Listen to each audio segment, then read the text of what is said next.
ಒಮ್ಮೆ ಗೆಳೆಯರ ಜೊತೆ ಸುತ್ತಾಡಲು ಹೋಗುವ ಸಂತೋಷ್ನ ಕಥೆ ಇದು. ಆದರೆ ಅವರು ತಮ್ಮ ಪ್ರಯಾಣವನ್ನು ತಪ್ಪು ದಾರಿಯಲ್ಲಿ ಪ್ರಾರಂಭಿಸುತ್ತಾರೆ.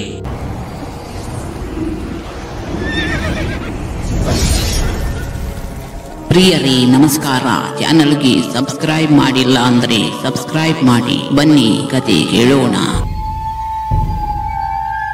ನನ್ನ ಹೆಸರು ಸಂತೋಷ್.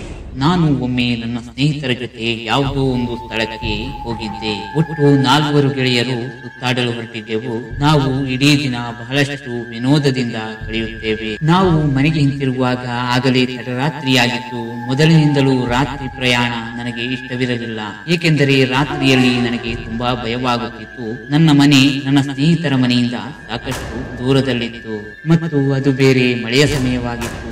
ಆದ್ದರಿಂದ ರಸ್ತೆ ಕೂಡ ಸರಿಯಾಗಿ ಗೋಚರಿಸುತ್ತಿರಲಿಲ್ಲ. ಆದರೆ ನಾವೆಲ್ಲರೂ ಕಾರಿನಲ್ಲಿ ಮನೆಗೆ ಬರುತ್ತಿದ್ದರಿಂದ ಚಿಂತೆ ಇಲ್ಲ. ಸ್ವಲ್ಪ ಸಮಯ ಕಾರು ಓಡಿಸಿದ ನಂತರ ನಾವು ನಿರ್ಜನ ರಸ್ತೆಗೆ ತಲುಪಿದೆವು. ಆ ಸ್ಥಳದಲ್ಲಿ ಒಂದು ವಾಹನ ಕೂಡ ಇರಲಿಲ್ಲ. ಇದು ಶಾರ್ಟ್ ಕಟ್. ಡ್ರೈವಿಂಗ್ ಮಾಡುತ್ತಿದ್ದ ನನ್ನ ಸ್ನೇಹಿತ ಹೇಳಿದ. ನಾನು ಹೇಳಿದೆ, ನೋಡು, ನಾವು ರಾತ್ರಿಯಲ್ಲಿ ಇಂತಹ ನಿರ್ಜನ ರಸ್ತೆಗಳಲ್ಲಿ ಹೋಗಬಾರದು. ಅವನು ಹೇಳಿದನು, ನೀನು ಪಾಸ್ಟರ್, ನೀನು ತುಂಬಾ ಹೆದರುತ್ತೀಯ. ಎಲ್ಲರೂ ನಗಲು ಪ್ರಾರಂಭಿಸಿದರು. ಆದರೆ ನಾನು ಮೌನವಾಗಿದ್ದೆ. ಇದ್ದಕ್ಕಿದ್ದಂತೆ ಮಹಿಳೆಯೊಬ್ಬರು ರಸ್ತೆಯಲ್ಲಿ ನಿಂತಿರುವುದನ್ನು ಕಂಡು ಎಲ್ಲರಿಗೂ ಒಮ್ಮೆಲೇ ಗಾಬರಿಯಾಯಿತು. ನನ್ನ ಸ್ನೇಹಿತ ಕಾರು ನಿಲ್ಲಿಸಿದ. ಈ ರಾತ್ರಿಯಲ್ಲಿ ಮಹಿಳೆ ಈ ರಸ್ತೆಯಲ್ಲಿ ಏನು ಮಾಡುತ್ತಿದ್ದಾಳೆ ಎಂದು ನಾವೆಲ್ಲರೂ ಒಂದು ಕ್ಷಣ ಆಶ್ಚರ್ಯಪಟ್ಟೆವು. ನನ್ನ ಸ್ನೇಹಿತರು ಹೇಳಿದರು, ಬಹುಶಃ ಆ ಮಹಿಳೆಗೆ ನಮ್ಮಿಂದ ಏನಾದರೂ ಸಹಾಯ ಬೇಕಾಗಿರಬಹುದು. ಹೌದು, ನೀವು ಹೇಳಿದ್ದು ಸರಿ.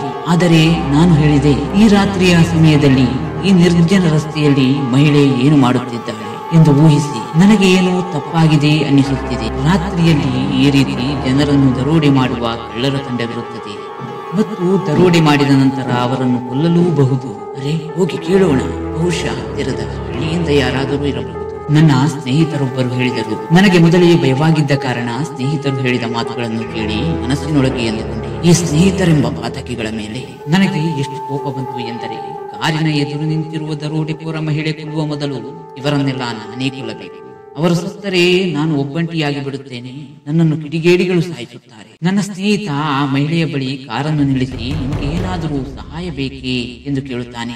ಆ ವೇಳೆ ಮಹಿಳೆಯ ಮುಖ ಇನ್ನೊಂದು ಕಡೆ ತಿರುಗಿಸಿ ನಿಂತಿದ್ದಳು. ಆದರೆ ಅವಳು ತಿರುಗಿದ ತಕ್ಷಣ ನನ್ನ ಸ್ನೇಹಿತ ಅವಳ ಮುಖವನ್ನು ನೋಡಿ ಭಯದಿಂದ ಕಾರನ್ನು ಮುಂದಕ್ಕೆ ಓಡಿಸಿದನು. ಏನಾಯಿತು ಎಂದು ಕೇಳಿದೆವು. ನೀನು ಯಾಕೆ ಇಷ್ಟು ವೇಗವಾಗಿ ಕಾರನ್ನು ಓಡಿಸುತ್ತಿದ್ದೀಯಾ? ಅವನು ಹೇಳಿದನು, ಹೇ, ನೀವು ಅವಳ ಮುಖವನ್ನು ನೋಡಲಿಲ್ಲ. ಆ ಮುಖಕ್ಕಿಂತ ಭಯಾನಕವಾದುದೇನೂ ಇರಲಾರದು. ಸ್ವಲ್ಪ ಮುಂದೆ ಹೋದ ನಂತರ ರಸ್ತೆ ಮುಚ್ಚಲಾಗಿತ್ತು. ಆ ಸ್ಥಳದಲ್ಲಿ ಭೂಕುಸಿತ ಸಂಭವಿಸಿದೆ ಎಂದು ಅಲ್ಲಿ ಹಾಕಲಾಗಿದ್ದ ಬೋರ್ಡ್ ನೋಡಿ ತಿಳಿದುಕೊಂಡೆವು. ಸ್ನೇಹಿತನು ಕಾರು ಓಡಿಸಿದ ವೇಗಕ್ಕೆ ನಾವು ಒಬ್ಬರನ್ನೊಬ್ಬರು ಬಡಿದುಕೊಳ್ಳುತ್ತಲೇ ಇದ್ದೆವು. ಅವಳು ನಮ್ಮನ್ನು ಹಿಂಬಾಲಿಸಿ ಬರುತ್ತಿದ್ದಾಳೆ, ನೋಡು ಎಂದು ನನ್ನ ಕಾರು ಓಡಿಸುತ್ತಿದ್ದ ಸ್ನೇಹಿತನಿಗೆ ಭಯದಿಂದ ಹೇಳಿದೆ. ಬೇಗ ಕಾರು ತಿರುಗಿಸಿ ಮುಖ್ಯ ರಸ್ತೆಯಲ್ಲಿ ಹೋಗು, ಅವನು ಹೇಳಿದ. ಆದರೆ ಆ ಮಹಿಳೆ ನಮ್ಮ ಕಾರನ್ನು ಹಿಂಬಾಲಿಸುತ್ತಿದ್ದಾಳೆ. ಸರಿ, ಮಹಿಳೆಯನ್ನು ಹಿಂದಿಕ್ಕಿ ವೇಗವಾಗಿ ಕಾರನ್ನು ಓಡಿಸು. ಯಾರೇ ಎದುರಿಗೆ ಬಂದರು ಕಾರನ್ನು ನಿಲ್ಲಿಸಬೇಡ. ಅವನು ಕಾರನ್ನು ವೇಗವಾಗಿ ಮುಖ್ಯ ರಸ್ತೆಯ ಕಡೆಗೆ ಓಡಿಸಿದನು. ನಾವು ಆ ದಾರಿಯಲ್ಲಿ ಮುಂದಕ್ಕೆ ಹೋದಾಗ ಎಲ್ಲಿಯೂ ಆ ಮಹಿಳೆ ಕಾಣಿಸುತ್ತಿರಲಿಲ್ಲ. ನಮ್ಮ ಕಾರಿನ ಮೇಲೆ ಏನೋ ರಭಸವಾಗಿ ಬಿದ್ದಾಗ ನಮಗೆ ತಿಳಿಯಿತು. ನಾವು ಸ್ವಲ್ಪ ಮುಂದೆ ಹೋಗಿದ್ದೆವು ಅಷ್ಟೇ. ಅದು ದೊಡ್ಡ ಮರದ ದಿಮ್ಮಿಯಾಗಿತ್ತು. ಅವಳು ನಮ್ಮ ಮೇಲೆ ಪ್ರಹಾರ ಮಾಡುತ್ತಿದ್ದಾಳೆ.